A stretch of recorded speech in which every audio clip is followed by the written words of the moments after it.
On this channel, Coasternaut, I have reviewed multiple different theme parks, but I was thinking the other day, I've never actually reviewed my home park here in the UK in Staffordshire. This is Alton Towers. I've had the privilege to visit this park multiple times throughout my life, so I think I've got a pretty good understanding of this. I'm always keeping up to date with the news and speculation about different future rides coming to the park, and like I say, I think I've got a pretty good review of this park here now that I've been to the park so many times. So I thought I would today give my thoughts and a review of Alton Towers. If you guys have visited Alton Towers in the past, please let me know if you agree with my thoughts on some of the rides and attractions at the park. They have a fantastic collection of different roller coasters and things at Alton. But also, let me know if you disagree with me and why you disagree with me. What points you think I've got wrong and where you think I'm correct. If you haven't been to Alton Towers before, based on a review like this, are you planning to try and come to see Alton Towers one day yourself? I'd love to hear your thoughts and feedback down below. Welcome to Coasternaut, and if you enjoyed today's video, please do give it a like. It massively helps out the channel. Thank you very much for watching, and let's get into today's review. So then, Alton Towers. My first sort of complaint about the park, and I don't really want to start off on a negative, and it's not necessarily a negative, really. It's not actually about the park itself, it's more of the parking experience. The parking lot, and I do hear a lot of people say this for the first time when they do come to the park, it is quite a long distance from the entryway. They do have a monorail, which is helpful, but if you do take a walk, it is a 10, 15, 20 minute walk depending on your walk speed. So that is just sort of my first complaint. I wish the parking lot was a little bit closer to the park. However, the entryway, such an iconic entryway. I love the fact that they have the old corkscrews there from the old corkscrew coaster that used to be at the park. Fantastic that they've preserved a bit of the park's history. Probably the big coaster, the first big coaster at Alton. But yeah, it's an overall fantastic entryway. You've got the nice big purple sort of structure at the entryway with the big Alton Towers logo on. A really easy entry experience. You get your bags checked straight away, you scan your QR code and you're into the park. It's a really nice and easy entry experience. And then you have Tower Street, not the most themed area of the park, but really nice, pretty painted, colourful buildings all the way down, and you do have that iconic view straight the way down the street to the obviously the actual tower ruins themselves, what Alton Towers is famous for, what it's named after. There is no theme park anywhere in the world where you can get such a great view from the entryway and have such a piece of history. These were an actual tower ruins where people once lived hundreds of years ago, and it's fantastic that we have all these amazing different roller coasters and different attractions around this great landscape, and it is one of the most picturesque theme parks anywhere in the world, in my opinion. It's such a great location for a park, and I think the park has had to adapt some of their rides and attractions for the landscaping and for the local area. Obviously they do have restrictions in terms of height limits of what they can build, and I think that makes Alton Towers a very unique park, and that is one of the biggest pros of the park. They may not necessarily have the biggest and best and most thrilling coasters anywhere else in the world. Obviously they have a height restriction, they can't build above the tree line, so you're never going to see a hyper giga coaster here. You're never going to see probably anything break the speed record or anything, but really they've had to create some of the most unique coasters anywhere in the world, and I think that's something I'm going to get onto in a minute when we talk about the coasters. But Alton is a very unique park, and there won't be any parks anywhere in the world which really have the feel of Alton Towers, so it's a very unique park. And once again, like I said, the overall entryway is sort of an emphasis of that. It's a lovely entryway, great Tower Street with the fantastic view of the tower ruins themselves and the lake in the middle of the park. To the right hand side of the park you have the CBeebies Land Junior area straight away. Sorry for background noise there. Like I say, you have CBeebies Land straight away on the right hand side of the park when you enter, and this is a really nice kids area. Obviously, as an enthusiast and as an older guest, I've not spent too much time in this area. I've done the typical enthusiast thing, go in there, get the cred, the junior coaster cred in their Coasternaut, which is a perfectly fine family coaster, but this is a very nicely themed area for younger guests, and I think a lot of younger guests and families will spend a lot of time in this area. It's a fantastic junior area. On the other side of the CBeebies Land we have Spinball Whizzer.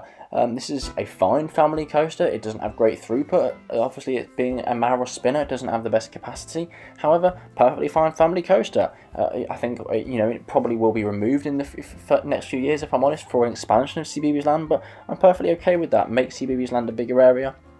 Potentially put in a new family thrill coaster, but a perfectly fine coaster for the families.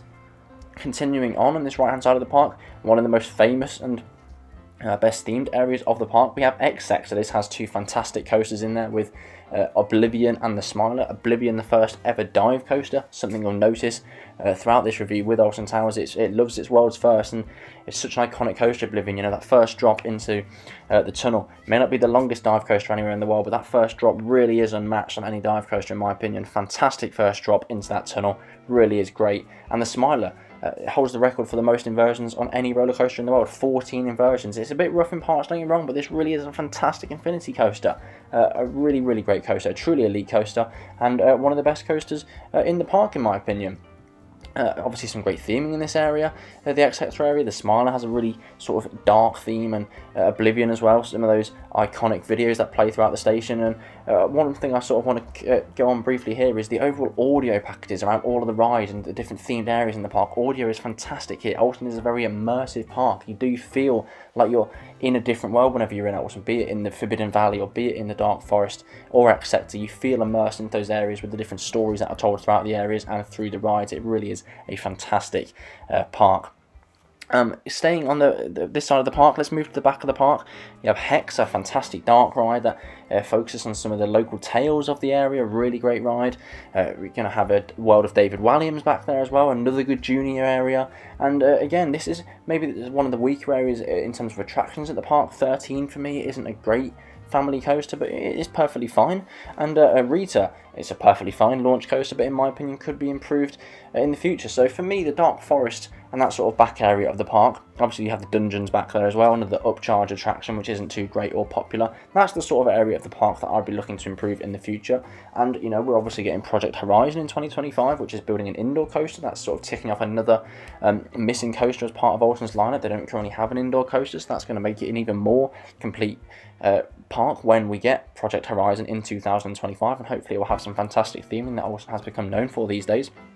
I think for me, the one area of the park I would like to see, not in terms of theming, I think the theming is fine. This is like, again, great audio packages down there. But in terms of actual ride selection, I would love to see maybe a new flat ride or two in the area, and maybe remove Rita for a modern day multi-launch coaster. I think it could do with a bit of an improvement in that area. If we come back towards the middle of the park now, we have obviously the beautiful gardens themselves. There's no rides in this area here, but what park, again, very unique, what park in the world are you able to look around this beautiful scenic gardens with fountains and trees and old country houses? It really is a fantastically beautiful park, and it is a very unique sort of area if you want to get away from some of the loud rides and everything at some point throughout the day, have a bit of a relax, get some food and stuff, and make your way to the gardens. It's a fantastic area. On this note, I will say a negative, a con of Alton Towers is the size in a way. You know, a lot of the rides are very spread out. It's easy to get lost there if it's your first visit. I wish the park was a bit more compact, but obviously they have got a terrain that they have to work around and stuff. But I can understand how it, you know, especially for newer guests, it does take a very long time to get around the park, and that is a bit of a con, but it's not too bad. Mutiny Bay, a perfectly fine kids area. You know, there's an aquarium there, a good little attraction for the families to go in, and it's very unique to a theme park here in the UK. Sticking on the topic of water now, I think water rides is a big con of Alton Towers, and they desperately need to up their water ride game after removing their log flume to make way for Wicker Man. We really only have the Battle Galleons and the River Rapids ride in terms of water rides at the park. I think water rides is definitely an area of improvement for Alton Towers, be it that's you know, a new form of log flume or a water coaster or an indoor water dark ride. I'm not quite sure what it would be, but I think it's definitely an area of the park that Alton needs to look for and improve in the future, their water ride collection. On this side, you do have Wicker Man, a fantastic GTI coaster, Nemesis, one of the most intense coasters anywhere in the world, one of the most iconic B&M inverts, and the first ever flying coaster, Galactica. So again, shows they really have a fantastic coaster collection at Alton Towers. And I'm going to finally end this off on talking about the dark rides. Nemesis of Terrors recently reopened at the park in 2023. On this side of the park, a really unique indoor drop tower attraction with some great theming as well, really enhances the overall Nemesis story and the Forbidden Valley themed area story. The Cursed Alton Manor, in my opinion, probably the best dark ride in the UK now. It uses some fantastic special effects in there that we don't really see on any other dark ride here in the UK. A really great attraction. Overall, And you know, I'd love to see more indoor rides like this. A bit of a dark theme again, quite a nice attraction there for the older guests. Hex, like I say, focuses on a folk tale around Alton in the past, and I don't want to give too much away about these rides, which is why I'm sort of stuttering a bit. I don't want to sort of spoil any of the rides. They really are some fantastic rides.